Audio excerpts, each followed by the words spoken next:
In 1838, the German educator Friedrich Froebel laid the foundations of modern education when he opened the Play and Activity Institute.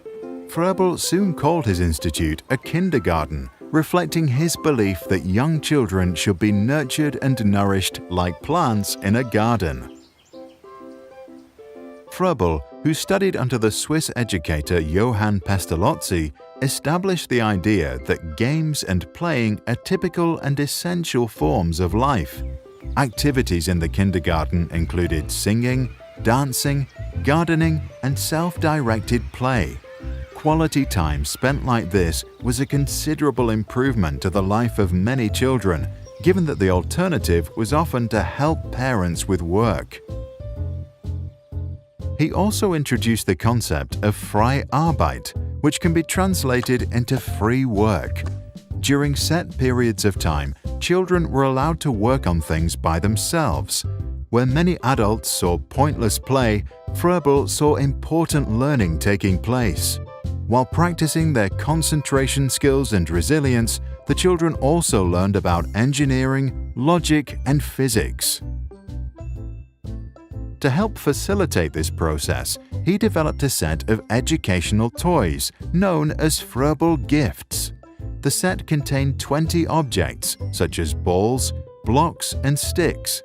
Froebel carefully designed the toys to help the children in his kindergarten recognize and appreciate common patterns and forms found in nature.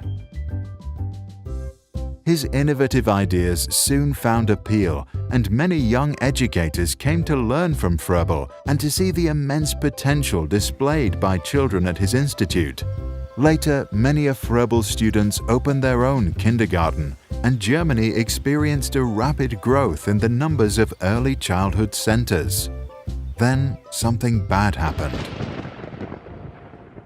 After suppressing the German revolutions of 1848 to 49, the Prussian government started a crackdown on new democratic ideas, and women were forbidden from being politically active. The fact that some were operating a kindergarten all by themselves was seen as problematic.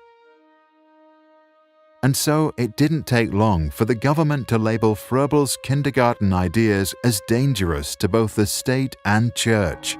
Soon, all schools that followed Froebel's principles were banned. For Froebel, who saw his life's work destroyed and the future of all the children disrupted, this was a terrible blow.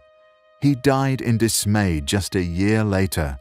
But the ban caused a diaspora of kindergarteners who could no longer work in Germany, spreading Froebel's ideas all over the world. One of Froebel's students founded the first kindergarten in the United States in 1856. But the story didn't end there.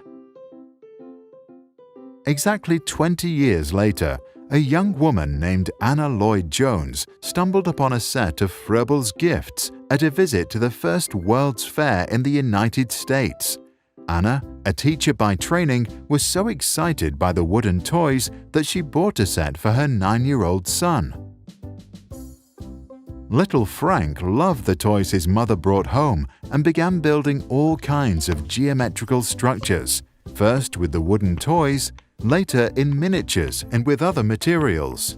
Without formal training, Frank Lloyd Wright became one of the world's most renowned architects, responsible for some of the most iconic buildings in modern architecture, many of which resemble Froebel's toy blocks.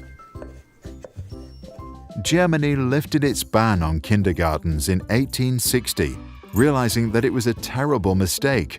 And while Froebel wasn't around anymore to witness the rebirth of his ideas in his homeland, they continued to spread around the world and became an inspiration for Maria Montessori, Rudolf Steiner, and many others who set out to innovate formal education. Froebel once said that play is the highest expression of human development in childhood, for it alone is the free expression of what is in a child's soul. Frank Lloyd Wright described the influence of such play on his approach to design as follows. "For several years, I sat at the little kindergarten tabletop and played. with the cube, the sphere, and the triangle. These smooth wooden maple blocks all are in my fingers to this day. How was your experience with play and learning when you were young? Did you go to kindergarten? And what are your thoughts on play as a medium for growth and development? Share your thoughts. To download this video without background music or to learn more about the topic, visit sproutschools.com.